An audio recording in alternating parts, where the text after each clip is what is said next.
अस्सलामुअलैकुम 735 IT skill में खुश आमदीद। आज हम चैप्टर 1 डाटाबेस बीएससी पार्ट 2 के एमसीक्यूज़ करने जा रहे हैं। इससे पहले जो चैप्टर 1 है मुकम्मल तौर पर हमने पढ़ लिया, समझ लिया, उसकी सारी की सारी वीडियो अवेलेबल हैं। तो आज जो हम एमसीक्यूज़ पढ़ेंगे, अगर तो आपने वो तमाम वीडियो देखी हैं या आपने कहीं से भी वो चैप्टर मुकम्मल पढ़ा है तो आपको इजीली इसकी समझ आ जाएगी। लेकिन अगर आपने नहीं भी पढ़ा तो मैं आपको समझाऊंगी, इंशाल्लाह आपको फिर समझ आ जाएगी। तो collection of raw facts and figure is called data. याद रखें, किसी भी ऑब्जेक्ट के रिलेटेड हमने जो फैक्ट्स फिगर को कलेक्ट कर लिया वो डाटा कहलाता है। कोई भी फैक्ट फिगर की कलेक्शन को हम डाटा कहते हैं, उसको हम इंफॉर्मेशन नहीं कह सकते, क्योंकि डाटा के आगे प्रोसेस फॉर्म को इंफॉर्मेशन कहते हैं। और डाटा पे जो प्रोसेसिंग होती है वो बाद में होती है जब हम रॉ फैक्ट्स फिगर को कलेक्ट करते हैं।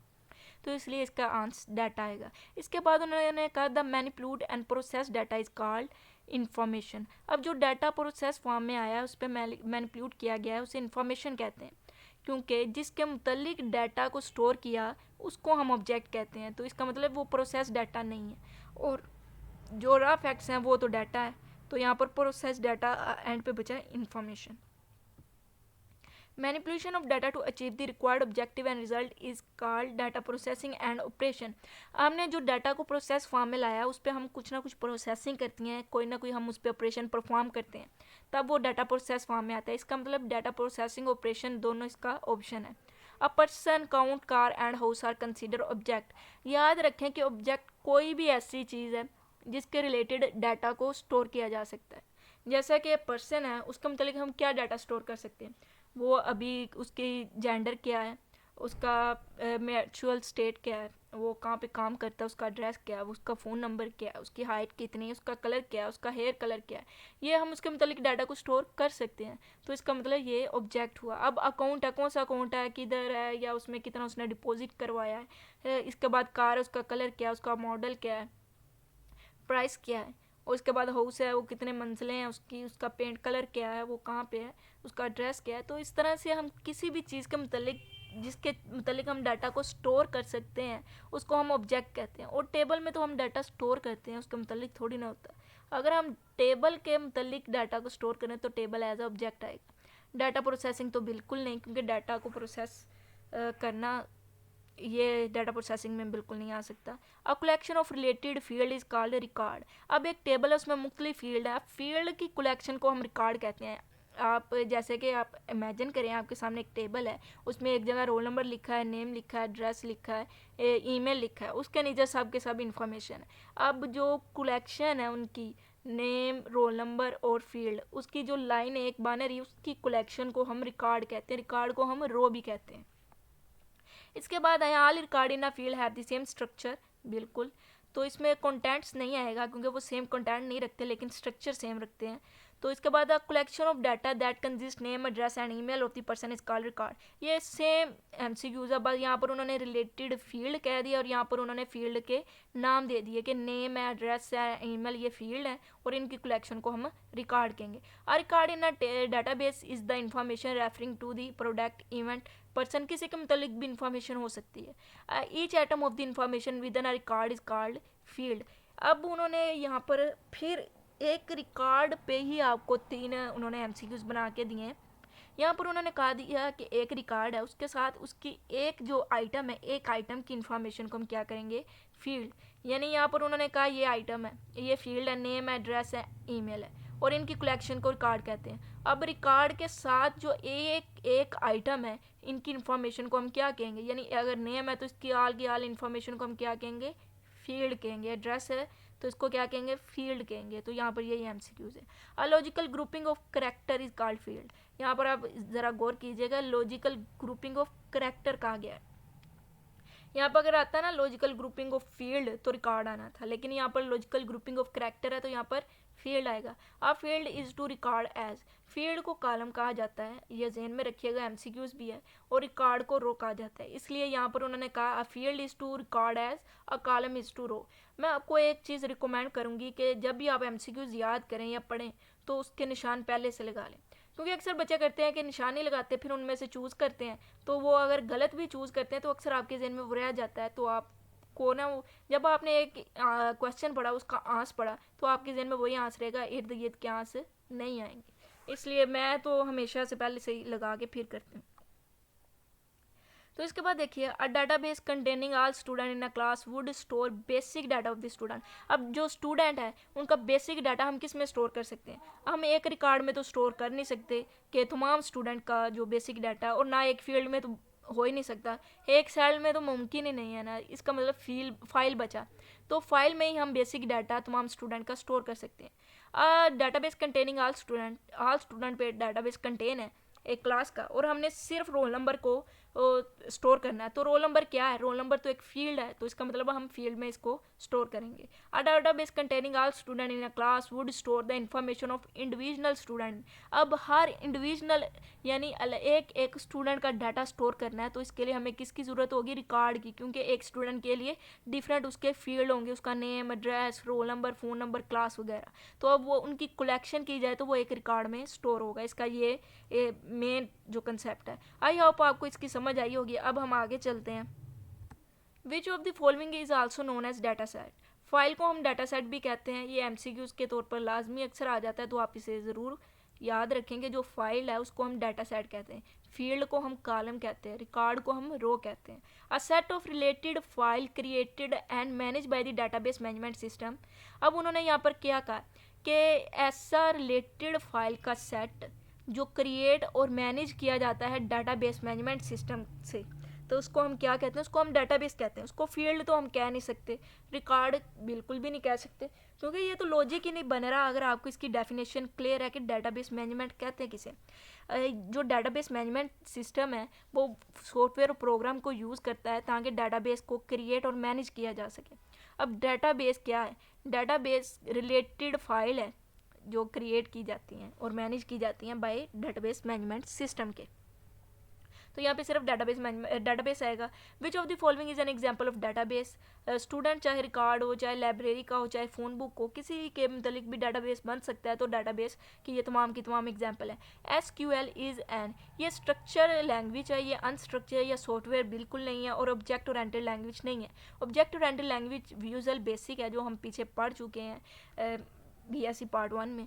तो ये ऑब्जेक्ट ओरिएंटेड लैंग्वेज बिल्कुल नहीं है, ये एक स्ट्रक्चर लैंग्वेज है। इसके स्टैंड फॉर से समझ आ जाती है structure query language. SQL stand for structure query language होता है, तो यहाँ पर इन्होंने कहीं नहीं दिया, तो यहाँ पर बिल्कुल नहीं आएगा, ये वाला आंसर आएगा डी।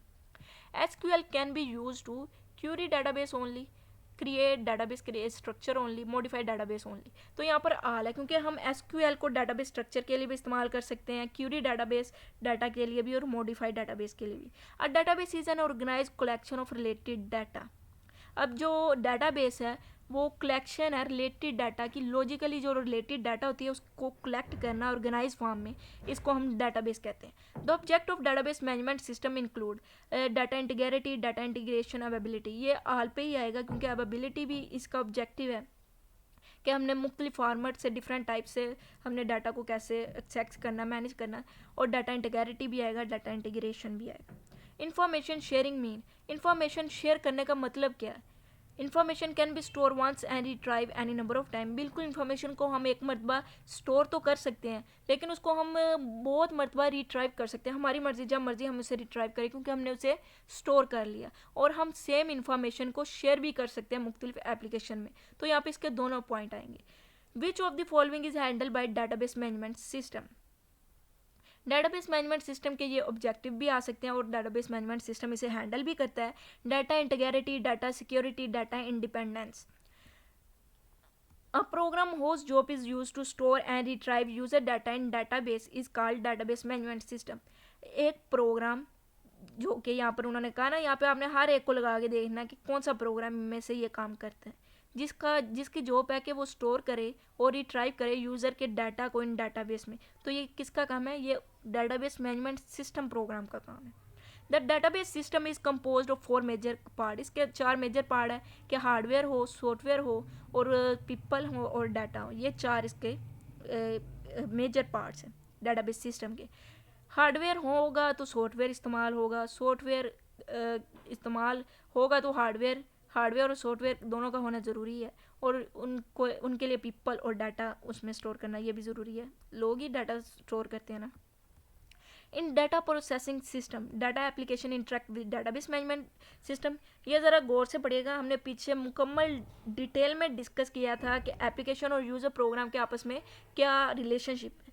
तो डाटाबेस जो एप्लीकेशन वो इंटरेक्ट करता है डाटाबेस मैनेजमेंट सिस्टम के साथ। और अगला पॉइंट उन्होंने, ये वाला पॉइंट तो गुड है बिल्कुल, डाटाबेस एप्लीकेशन इंटरेक्ट करता है डाटाबेस मैनेजमेंट सिस्टम के साथ। Database applications access the database data, ये गलत है क्योंकि डाटाबेस एप्लीकेशन इंटरेक्ट करता है डाटाबेस मैनेजमेंट सिस्टम के साथ, और आगे डाटाबेस मैनेजमेंट सिस्टम एक्सेस करता है डाटाबेस डाटा को। तो इसलिए ये सी बी वाला ऑप्शन बिल्कुल नहीं है, तो ए एंड सी दोनों ऑप्शन गुड है। Data that case inconsistency lacks, यानी इनकन्सिस्टेंसी को कम करने के लिए कौन सा डाटा है, डाटा इंटीग्रिटी की वजह से इनकन्सिस्टेंसी कम हो जाती है, जबकि डाटा रिडंडेंसी या डाटा अनोमली की वजह से ये इंक्रीज़ होती है। डाटा रिडंडेंसी मेन है जिसकी वजह से ये इंक्रीज़ होती है, जबकि डाटा इंटीग्रिटी की वजह से डाटा रिडंडेंसी रिमूव हुई जिसकी वजह से इनकन्सिस्टेंसी लेक हो गई।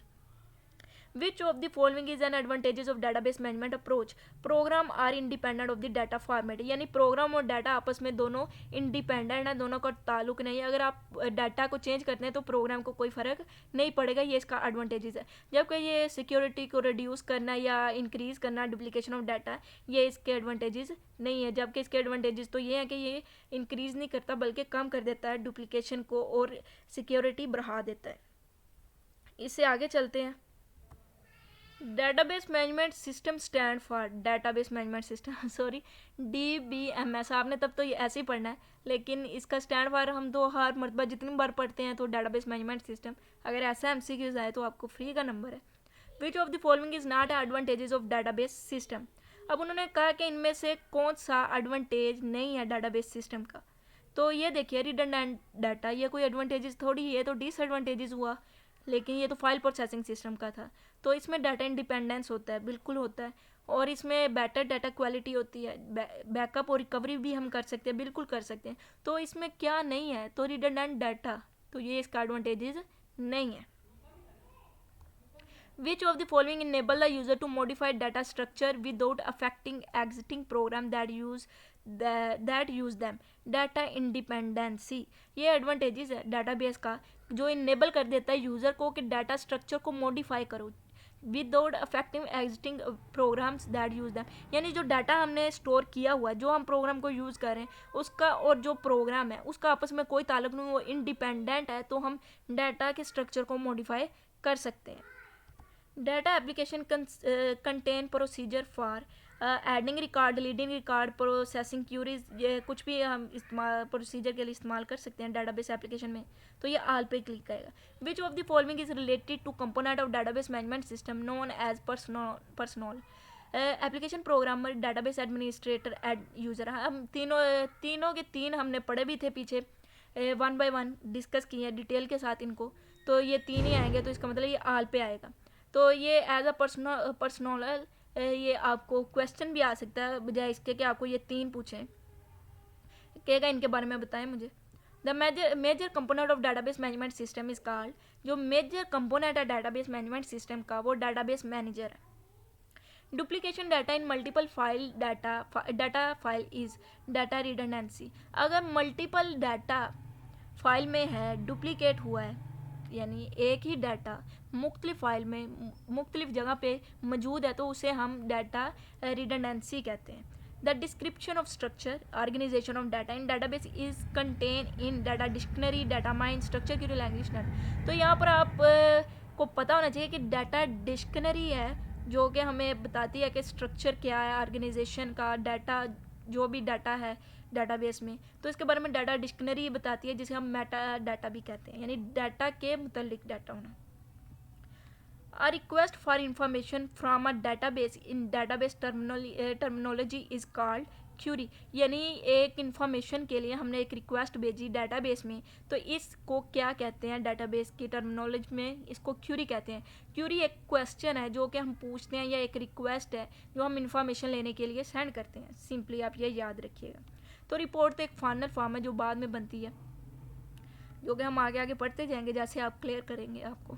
अ प्रिंटेड और on screen display of data और information in database is called report. जैसा कि देखें यहाँ पर उन्होंने कहा एक प्रिंटेड हो या स्क्रीन पर हो इन्फॉर्मेशन है, डाटा है जो हमें डिस्प्ले होता है डाटाबेस में, उसे हम रिपोर्ट कहते हैं। जबकि एक जो हमने रिक्वेस्ट की थी या एक क्वेश्चन किया था इन्फॉर्मेशन के लिए, उसे हमने क्यूरी कहा था, लेकिन यहाँ पर रिपोर्ट आएगा। एंटिटी तो कोई भी चीज़ है जिसके मतलब डाटा स्टोर होता है, लेकिन यहाँ पर उन्होंने कहा डिस्प्ले हो रहा है, प्रिंटेड फॉर्म में हो या ऑन स्क्रीन पर हो, लेकिन डिस्प्ले होता है डाटा या इन्फॉर्मेशन। जो हमें डाटा या इन्फॉर्मेशन डिस्प्ले होती है स्क्रीन में इन डाटाबेस में, उसको हम रिपोर्ट कहते हैं। The name of software to build report that summarise from a database. तो यहाँ पर report writer, reporter, report builder, ये जानबूझ के उन्होंने ये मिलते जुलते लिखे हैं ताकि आप कंफ्यूज हों। तो इसलिए मैं कहती हूँ पहले आप टिक कर लें तो आपके जहन में सिर्फ वही रहेगा, इर्द गिर्द के आपने पढ़ना ही नहीं, आपने टिक करना है, उसके बाद आपने डायरेक्ट जो आंसर वो पढ़ना है। इसके ऐसे हो जाता है जैसे क्वेश्चन और आंसर है। रिपोर्ट जनरेटर आएगा इसका। विच of the following is not a database management system. तो यहाँ पर MS Access और Oracle ये है, MS SQL ये डाटाबेस मैनेजमेंट सिस्टम नहीं है।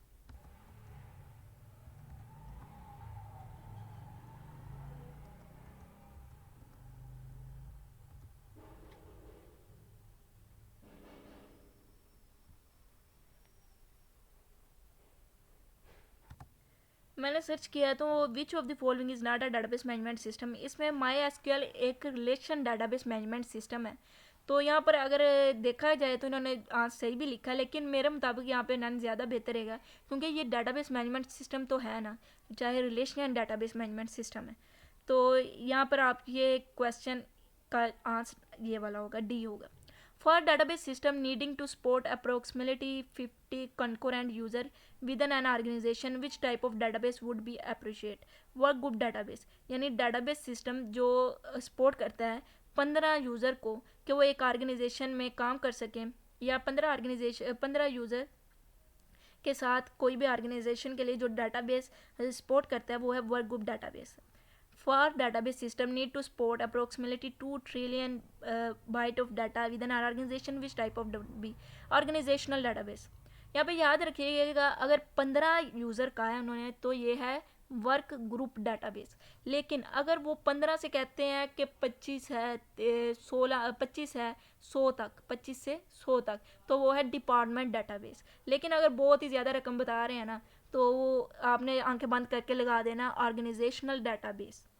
ठीक हो गया, इंटरप्राइज डाटाबेस या ऑर्गेनाइजेशनल डाटाबेस उसे कहते हैं। तो आई होप आपको सारी की सारी समझ आई होगी। मैंने आपको सारा क्लियर करके बताया। एक में मुझे यहाँ पे पहले ही डाउट था, मैंने मार्क किया था, लेकिन अब मैंने सर्च करके दोबारा से पढ़ा सारा। तो ये MSQL एक रिलेशनल डाटाबेस मैनेजमेंट सिस्टम है, तो इसका मतलब ये डाटाबेस मैनेजमेंट सिस्टम है, तो यहाँ पर इसका ऑप्शन डी करेक्ट आएगा। इंशाल्लाह इसके बाद हम अगला चैप्टर डाटाबेस का स्टार्ट करेंगे। हो सकता है दूसरा स्टार्ट करवाऊँ या तीसरा, लेकिन आप अगर ये पढ़ना चाहते हैं तो बराए मेहरबानी मेरा चैनल सब्सक्राइब करें और वीडियो को लाइक करें और दूसरी वीडियो को भी देखें। इंशाल्लाह अगली वीडियो के साथ मिलते हैं, तब तक के लिए अल्लाह हाफिज़।